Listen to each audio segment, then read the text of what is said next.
Morning, Yuri. Morning. It's a beautiful morning, but even as we stand here, the air is out of balance, and our world may already be dying. That's right. Judy! Well, look who's feeling better. In the past, these slight fluctuations of the air have not negatively affected our world.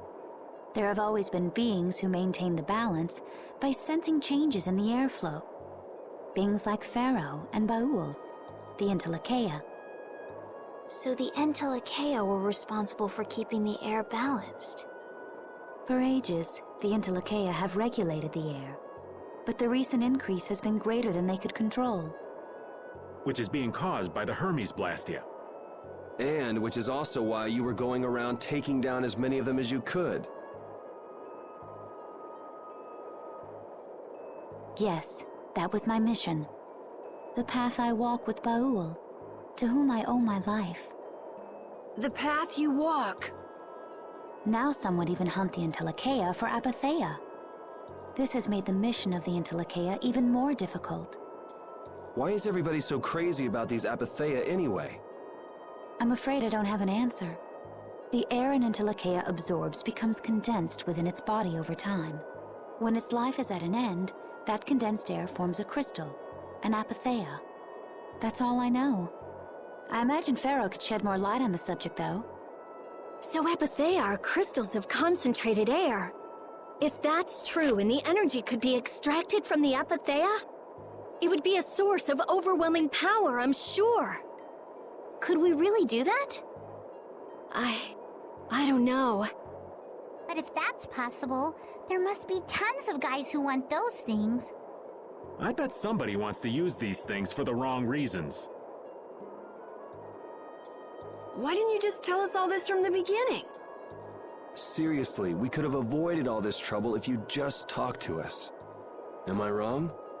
Even if you had known, there are things not even you could have prevented. What do you mean?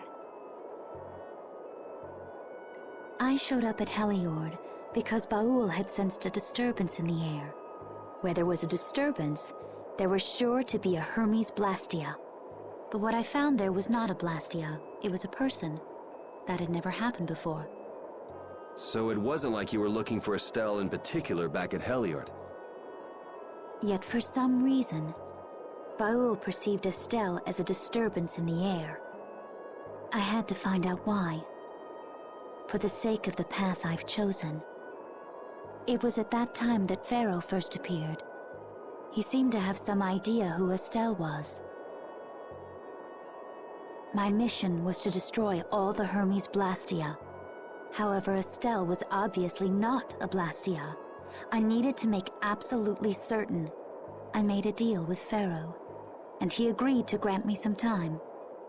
You mean... If it became apparent that her existence posed too great a threat, then I would kill her. You what? Wait! Rita! Settle down. Obviously, Judith reached a different conclusion. All right, I get it. Belius said you possess a heart of compassion.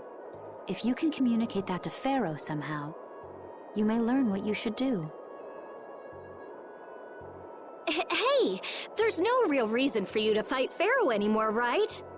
I mean, we know the Hermes Blastia are what's causing the problem and everything. If we just make sure the apatheia don't fall into the wrong hands... I still want to meet Pharaoh. I want to hear what he has to tell me. But... Please try to understand.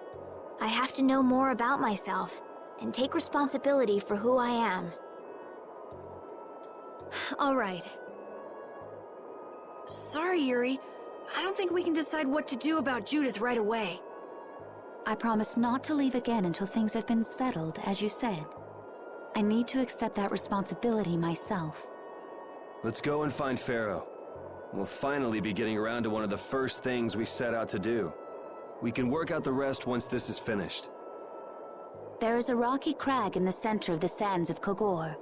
That is where Pharaoh lives. Baul can take us there. Okay, let's go. This meeting's been a long time coming.